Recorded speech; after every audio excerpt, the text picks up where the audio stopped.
Microfinance institutions and their clients have been heavily impacted by the coronavirus outbreak. We're speaking to Jana Kadian, Advans Myanmar CEO, and Olivier Bailly-Béchet, Advans Ghana's CEO, to find out about how the two subsidiaries are adapting to the crisis. Advans Myanmar is the youngest of Advans Group subsidiaries and a key contributor to financial inclusion. In a nutshell, for you, what is the main challenge you saw arising from the COVID-19 crisis? Well, I think at the beginning, the main challenges were around the need to react very fast and decisive in an environment where we simply didn't have the full information. We saw businesses and transportation shutting down and a lot of unclarity.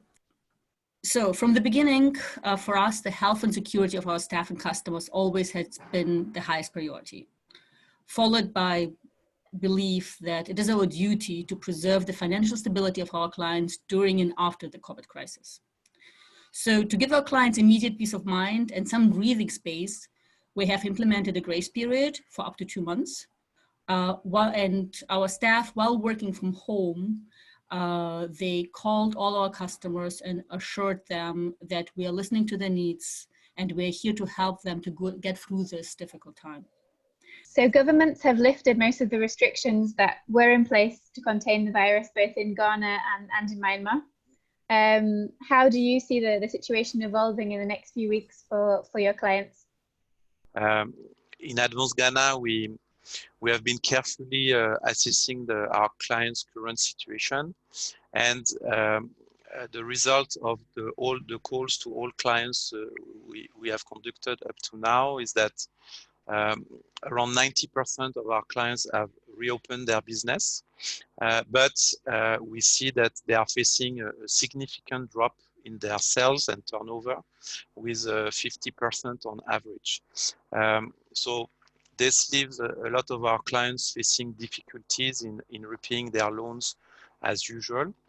We are also observing low demand in some business sectors. Also purchase price increase for many clients, and the inflation in the country have really increased for the last 2 months. And also a lot of their suppliers have stopped providing them goods on credit. So it means that for being able to buy the same quantity of goods, they need now more money than before the crisis. And we still have restrictions on the closure of borders and some other restrictions which still limit and have a strong impact on some clients and business sectors. Hence, the level of loan applications remains low compared to a normal pre-crisis months, but the trend is increasing and it's encouraging. But what we see is that most probably the economic crisis generated by the pandemic will have long-term effects that we will really start to feel fully in the coming months. And many businesses are more fragile now, so they will have less liquidity and less margin in the future to face any new difficulty.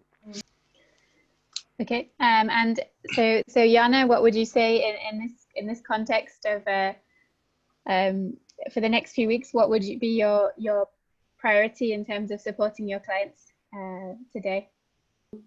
The situation in Myanmar is such that most of our customers have opened up their businesses right now. We are going through a very detailed assessment of the individual situation of our clients. Today, we can see that around 50 to 60% of our clients will require a review of their current payment plans. And we consider that as a key step we can take to help our customers getting through the crisis. The idea is not to have as a priority recovery per se. The idea is to have as a priority to look at our customers in a longer term perspective. And if that means that for the next couple of months, the customers to stabilize their business will only be able to pay a smaller amount, that's fine, because after a while they get back into their stronger situation, they will remain our loyal customers, and they will see and feel the support which they receive during the more difficult times. The critical things we see today is to make sure we give enough funding to our customers which are engaged in agriculture, because we are currently in a planting season. So that's one thing we're looking at. And then also for clients who can restart their businesses but have used a lot of their funds to actually sustain their families during the working capital, sustain their families during the lockdown period, to give them additional funding to be able to step up. And in Ghana, Olivier, would clients be having the similar kind of needs? Are you seeing the same kind of trends? We can see that the situation vary a lot from one client to another. So we must have a tailor-made response.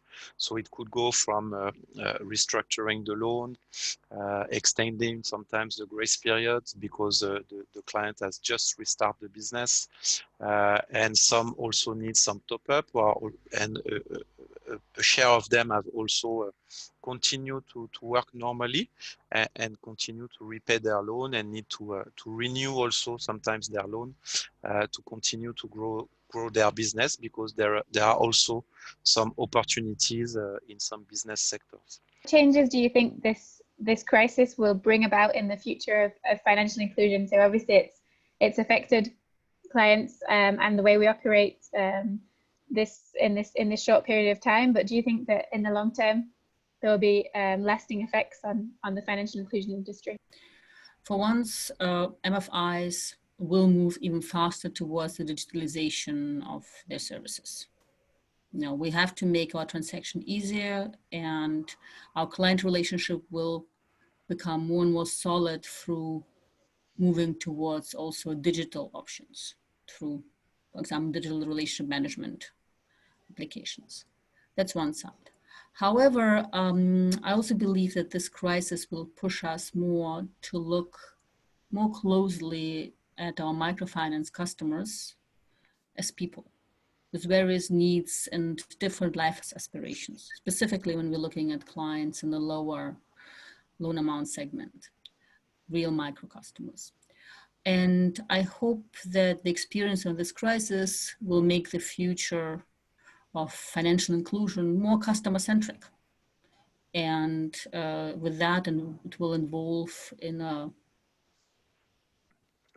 kind of high-touch, high-tech approach. So I think that's going to be the two directions we will see, which will make financial inclusion more efficient, more effective, and bring more people the ability to be part of the financial system. Yes, I completely agree with Jana. In Ghana, with the sanitary crisis, the lockdown situation, and the necessity to respect social distancing, we have seen a spike in the use of digital and mobile banking solutions. At Advans Ghana, we put a lot of efforts to train our clients on using these alternative channels.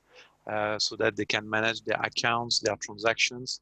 And we have observed an increased usage since the beginning of the crisis, which I think will be maintained as a future trend too.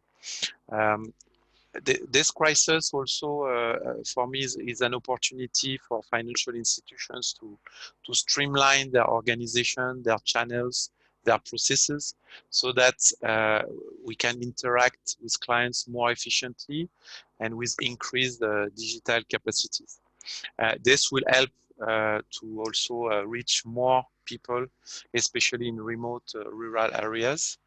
And I think as a last point that this crisis in many countries has also highlighted the necessity to build their self-dependency for essential activities like food, for example. And this could create more opportunities locally and boost the agri-financing agenda, which is one of the pillars of Advans strategy for the years to come. So definitely, I think this crisis will change the landscape and the way we are doing financial inclusion in the future.